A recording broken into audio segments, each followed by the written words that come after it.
বন্যা পরিস্থিতি খতিয়ে দেখতে উত্তরবঙ্গে পৌঁছে গেছেন মুখ্যমন্ত্রী মমতা বন্দ্যোপাধ্যায় এবং সেখান থেকে সরাসরি বার্তা দিলেন এবং শান্ত থাকতে বললেন। যারা যারা এখন ত্রাণ শিবিরে রয়েছেন, যারা যারা এখন বাড়ির বাইরে রয়েছেন, তাদেরকে আর কিছুদিন অপেক্ষা করতে বললেন। ৩-৪ দিনের ব্যাপার, একসঙ্গে মিলে এই দুর্যোগ মোকাবিলা করারই বার্তা দিলেন মুখ্যমন্ত্রী মমতা বন্দ্যোপাধ্যায়। তিনি বললেন যে আবহাওয়া, প্রাকৃতিক দুর্যোগ আমাদের হাতে নেই, তবে অবশ্যই এই কথাও বললেন তিনি যে কোনো রকম প্ররোচনায় পা দেবেন না, কোনো রকম অপ্রীতিকর ঘটনা থেকে দূরে থাকবেন, একসঙ্গে মিলে দুর্যোগ মোকাবিলা করতে হবে, এই বার্তাই দিলেন মুখ্যমন্ত্রী মমতা বন্দ্যোপাধ্যায়। এবং এই প্রশাসনের পক্ষ থেকে কিভাবে গোটা বিষয়টা সামলানো সম্ভব সেই বার্তাই দিলেন মমতা বন্দ্যোপাধ্যায়। সংকটে পাশে থাকার কথা বললেন, কোনো অপ্রীতিকর ঘটনা তার থেকে অনেকটাই দূরে থাকার কথা বললেন। এবং আমরা দেখি হাসিমারা থেকে নাগরাকাটায় মুখ্যমন্ত্রী পৌঁছে যান এবং গোটা এলাকা পরিদর্শন করেন।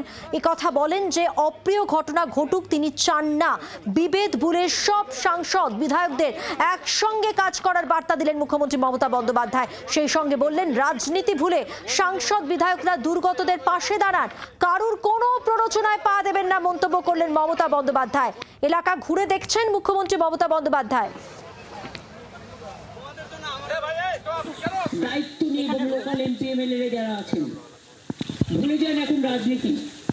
দায়িত্ব নিয়ে পঞ্চায়েত থেকে শুরু করে, জেলা পরিষদ থেকে শুরু করে, মিউনিসিপ্যালিটি থেকে শুরু করে, এমএলএ এমপি থেকে শুরু করে, সবাই এনজিও থেকে শুরু করে, যে তাদের সেফ জায়গায় নিয়ে আসুন।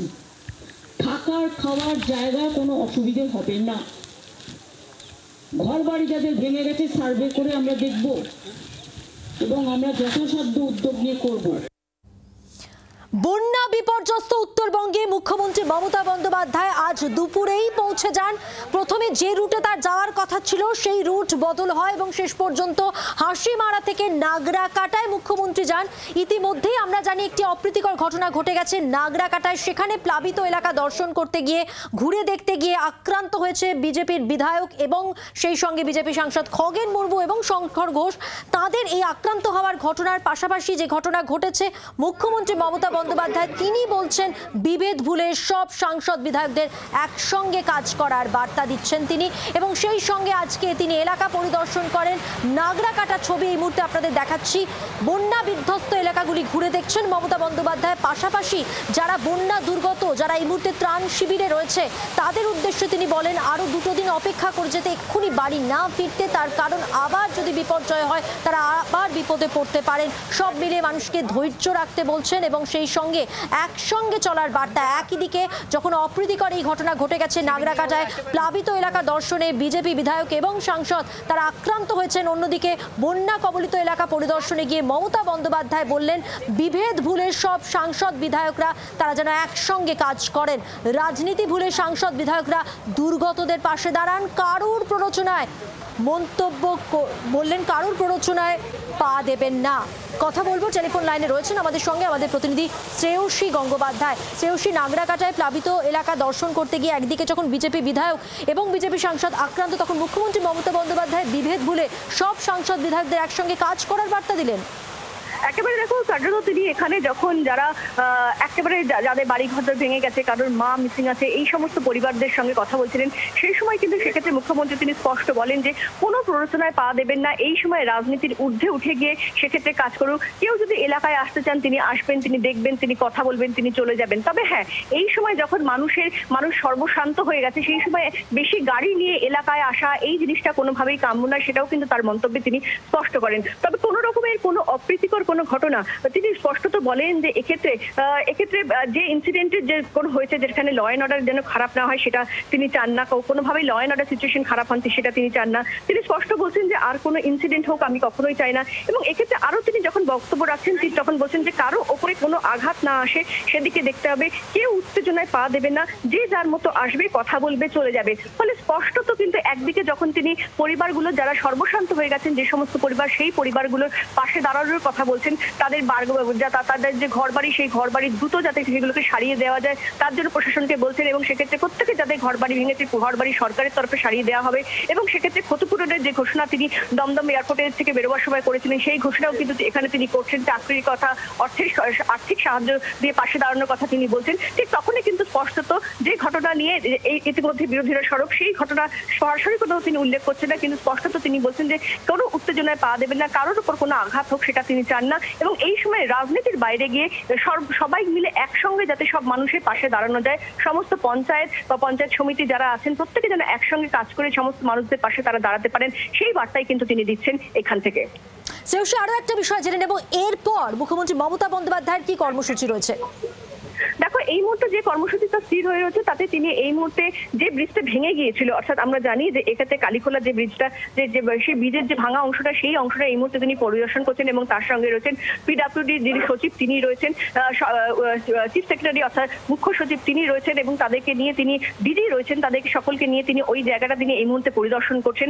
এবং সেক্ষেত্রে দ্রুত যাতে এই জায়গাটা সারিয়ে দেওয়া যায় সেটার কথা তিনি বলছেন। কিছুক্ষণ আগে তিনি মিরিকের কথা বলেছেন, যেখানে তিনি বলে আগামীকাল আমরা জানি তার ঘোষিত যেটা তিনি বলে বেরিয়েছেন যে তিনি মিরিকের উদ্দেশ্যে যতটা দূর যাওয়ার তিনি যেতে পারবেন তিনি যাবেন, এবং সেখানে যে ব্রিজটা ভেঙে গেছে সেখানে একটা যাতে বেলি ব্রিজ দ্রুত বানিয়ে দেওয়া যায় সেই কথাও তিনি কিন্তু বলেছেন। এবং পাশাপাশি কিন্তু এক্ষেত্রে মুখ্যমন্ত্রী তিনি যেটা বলছেন যে এক্ষেত্রে এখান থেকে তিনি সামগ্রিক সমস্ত এলাকা তিনি পরিদর্শন করবেন, এবং তারপরে মানুষের সঙ্গে ইতিমধ্যে কিছুটা কথা বলেছেন তিনি, এবং তারপরে যতটা পরিদর্শন করার তিনি করার পরে এক্ষেত্রে তিনি আজকে বাগডোগরা ফেরত, অর্থাৎ তিনি শিলিগুড়ি উত্তরকন্যা তিনি চলে যাবেন, এবং তারপরে কিন্তু যেটা জানা যাচ্ছে আগামীকাল তিনি মিরিকের উদ্দেশ্যে রওনা হবেন। মানে কার্যত এইভাবেই কর্মসূচি সাজানো আছে। এই মুহূর্তে যে ব্রিজটা, যে কালীখোলা যে ব্রিজটা ভেঙে গেছে সেই ব্রিজের বিভিন্ন অংশ তিনি মুখ্য সচিব এবং পিডব্লিউডি দপ্তরে যিনি সচিব রয়েছেন তাদেরকে সঙ্গে নিয়ে তিনি পরিদর্শন করছেন, এবং কিভাবে দ্রুত সেই জায়গাগুলো সারিয়ে দেওয়া যায়, কিভাবে দ্রুত সেখানে মানুষের চলাচলের উপযোগী বা গাড়ি চলাচলের উপযোগী করে দেওয়া যায় সেই বিষয়টা নিয়ে কিন্তু কার্যত তিনি কথা বলছেন।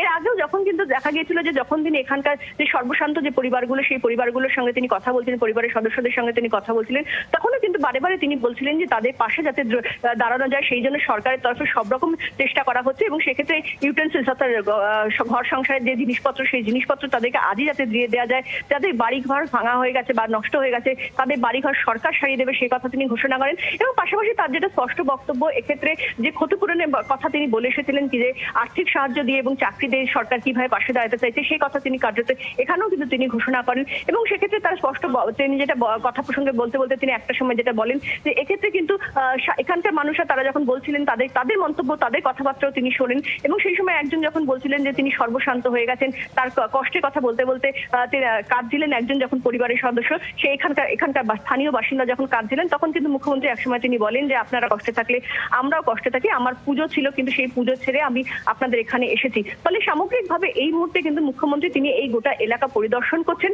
এবং তার পরবর্তীকালে সেক্ষেত্রে এক্ষেত্রে সাধারণ মানুষের এখানকার যে স্থানীয় মানুষ যারা সর্বশান্ত কার্যত তাদের সঙ্গে তিনি কথা বলেছেন। এবং পরবর্তীকালে যেটা আমরা জানি যে তার উত্তরকন্যা যাবেন এবং আগামীকাল সেক্ষেত্রে কিন্তু তিনি মিরিক যাবেন, এমনটাই কিন্তু কর্মসূচি রয়েছে।